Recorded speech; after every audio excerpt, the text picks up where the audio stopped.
Hello दोस्तों, मेरा नाम आस्तिक झा है और मैं आप सभी का गौतम झा संस्कृत क्लासेस पर हार्दिक स्वागत करता हूं।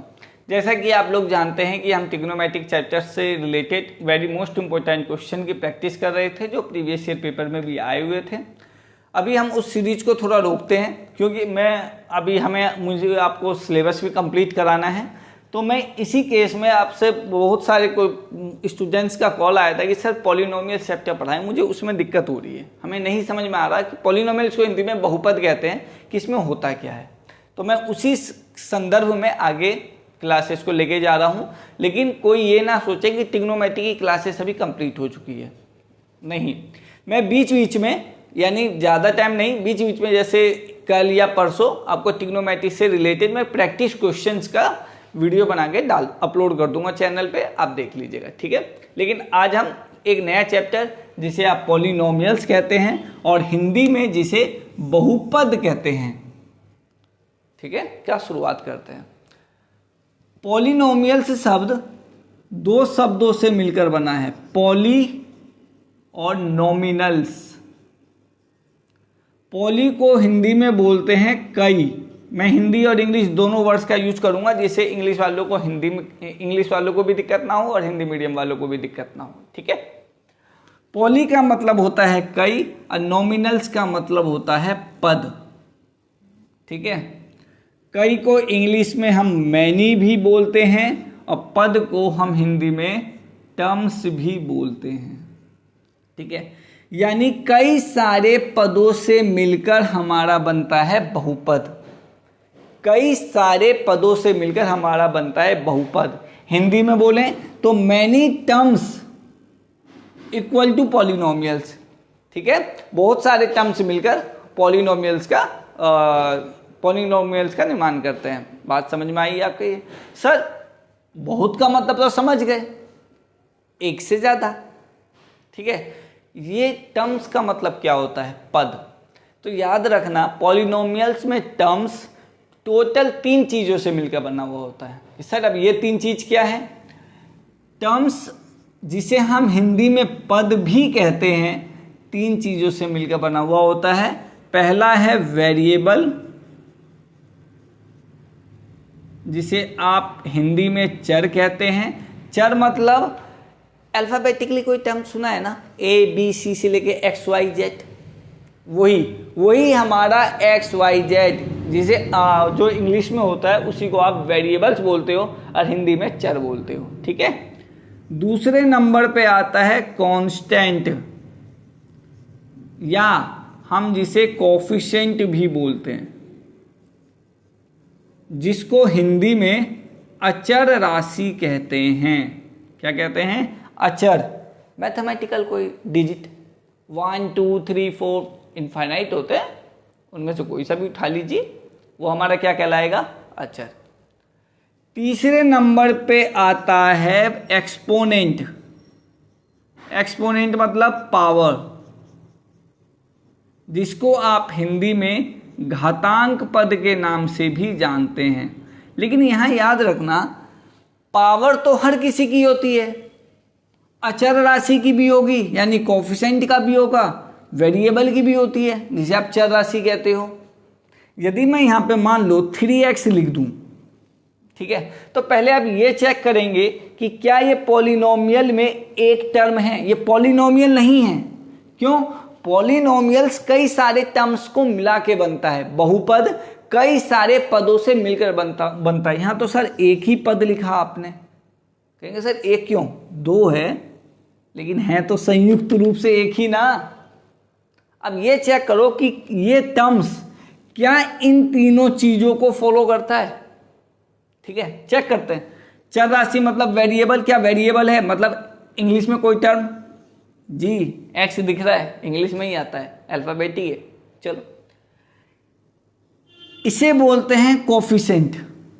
इसको क्या बोलते हैं आप? कोफिशिएंट। मैं यहां पे टर्म लिख देता हूं सारा। कोफिशिएंट, जिसको आप बोलते हो अचर राशि। एक्स मतलब क्या? वेरिएबल्स, जिसको आप बोलते हो चर राशि।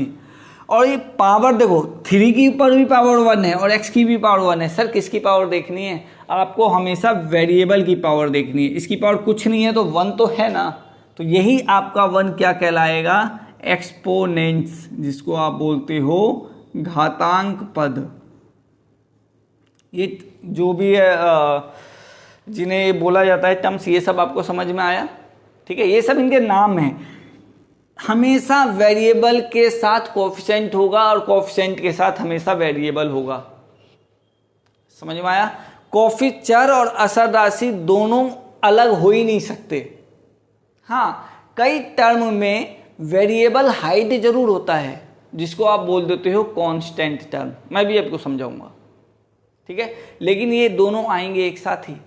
लेकिन जो पावर चेक करोगे वो पावर चेक करोगे हमेशा वेरिएबल का। वेरिएबल मतलब चर राशि का। चर राशि मतलब इंग्लिश में कोई अल्फाबेट x भी हो सकता है, y भी हो सकता है, z भी हो सकता है। इसके अलावा जो 23 बचे हैं, 23 और बचे हैं ना, टोटल 26 अल्फाबेट्स होते हैं, उनमें से कोई भी हो सकता है। तो हमेशा पावर वेरिएबल या था चर राशि की देखेंगे, अचर की नहीं देखनी है।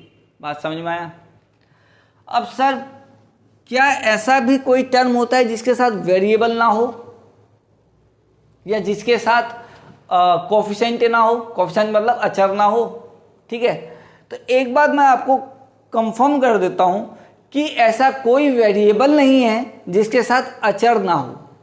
अचर राशि एक होल नंबर होता है। होल मतलब पूर्ण संख्या होती है। होल नंबर कहां से शुरू होते हैं? 0 से लेकर के इनफाइनाइट तक। तो 0 से लेकर इनफाइनाइट तक कोई भी नंबर अचर राशि में हो सकता है।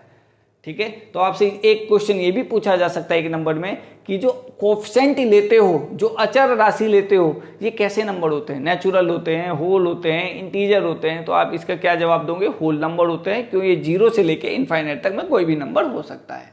बात समझ में आया? चलो, अब मैंने यहां लिखा 3। तो क्या सर 3 भी हमारा टर्म है? एज ए पॉलिनोमियल में एज ए टर्म रिप्रेजेंट करता है? जी हाँ, आप इसको नाम देते हो कांस्टेंट टर्म का। कौन सा नाम देते हो? कांस्टेंट टर्म का।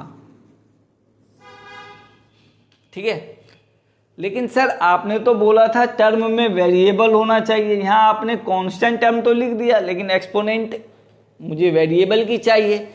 कोफिशिएंट का पावर 1 है, लेकिन उससे मुझे कोई मतलब नहीं है, क्योंकि टर्म्स तो वेरिएबल की पावर देखता है ना।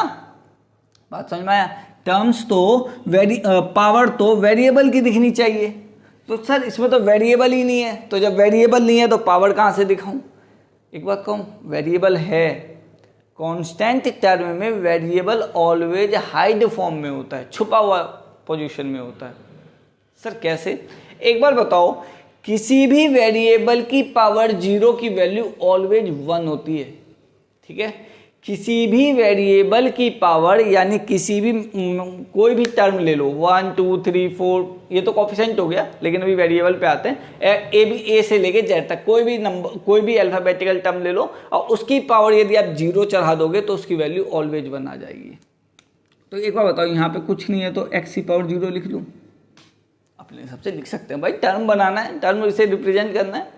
तो सर इससे क्या हमारे टर्म में कोई नंबर चेंज हो जाएगा क्या? नहीं सर, 3 ही रहेगा। x की पावर 0 की वैल्यू क्या होती है? 1 होती है।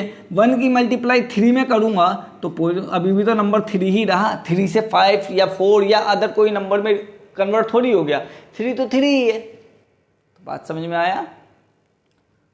वेरिएबल जिस टर्म में हाइड फॉर्म में रहता है, क्यों? वेरिएबल में उस टर्म की वैल्यू ऑलवेज 1 होती है, इसलिए आप उसे जनरली नहीं लिखते। इसलिए उस टर्म को क्या बोल दिया जाता है? Constant term.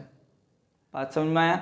तो क्या सर कांस्टेंट टर्म 0 हो सकता है? एक बार क्वेश्चन आया था कि क्या हमारा जो अचर राशि है वो क्या 0 हो सकती है? यार हो सकती है, क्यों नहीं हो सकती? 0 है, मैं क्या इसे 0 इंटू एक्स की पावर 0 नहीं लिख सकता? x की पावर 0 की वैल्यू क्या होती है? 1। 0 की मल्टीप्लाई 1 में करूंगा तो 0 आएगा कि नहीं आएगा? देखो नंबर तो वही है, चेंज थोड़ी हुआ। ठीक है, तो कांस्टेंट टर्म जिन वैल्यू के साथ वेरिएबल टर्म हाइड फॉर्म में रहता है आप उसे बोल देते हो कांस्टेंट टर्म, और कांस्टेंट टर्म जीरो भी होता है। बात समझ में आया कैसे होता है, मैंने अभी आपको ये समझा दिया। ठीक है, तो पॉलिनोमियल्स दो शब्द, दो ग्रीक शब्द पॉली और नॉमिनल से मिलकर बना हुआ होता है, जिसे आप हिंदी में कई पद कहते हैं, जिसे आप बहुपद भी कहते हैं। बहुपद मतलब बहुत सारे पदों से मिलकर बना हुआ। तो इसमें पद क्या है, पद टोटल 3 चीजों पे डिपेंड करता है। वेरिएबल जिसे आप हिंदी में चर कहते हैं, कोएफिशिएंट जिसे आप हिंदी में अचर कहते हैं, और एक्सपोनेंट अर्थात पावर जिसे आप हिंदी में घातांक पद कहते हैं। यदि जिन टर्म में ये तीनों चीज है हम उसे पॉलिनोमियल्स के टर्म कहेंगे, अदरवाइज नहीं कहेंगे। ठीक है, कोई नंबर भी टर्म्स को रिप्रेजेंट करता है, क्यों? उसके साथ वेरिएबल हाइड फॉर्म में होता है। बात समझ में आया? अब एक एग्जांपल और है, आप ये नोट कर लीजिएगा, मैं आपको यहाँ पे बता देता हूँ। जैसे 5x स्क्वायर, क्या ये टर्म है? हाँ जी है। ये क्या हो गया मेरा? चर राशि जिसे आप वेरिएबल बोलते हो। ये मेरा क्या है? कोएफिशिएंट जिसे आप हिंदी में अचर राशि भी कहते हो। और 2 क्या है मेरा? पावर जिसे आप घातांक पद भी कहते हो। बात समझ में आया? डाउट क्लियर हुआ होगा? ऐसे ही यदि मैं दूसरे टर्म को ऐड कर दूं, 3x ले लिया प्लस 3 ले लिया, तो मैंने क्या बोला? 2 टर्म ऑलवेज मैथमेटिकल ऑपरेशन से जुड़े हुए होते हैं, जो प्लस भी हो सकता है और माइनस भी हो सकता है। ठीक है, पॉलिनोमियल्स में 2 टर्म संयुक्त व्यंजक होते हैं, लेकिन उन दोनों व्यंजकों को प्लस या माइनस, मल्टीप्लाई नहीं बोल रहा हूं, यहां डिवाइड बोल भी नहीं रहा हूं मैं। ठीक है, मल्टीप्लाई होता है, लेकिन मल्टीप्लाई किन दोनों के बीच होता है?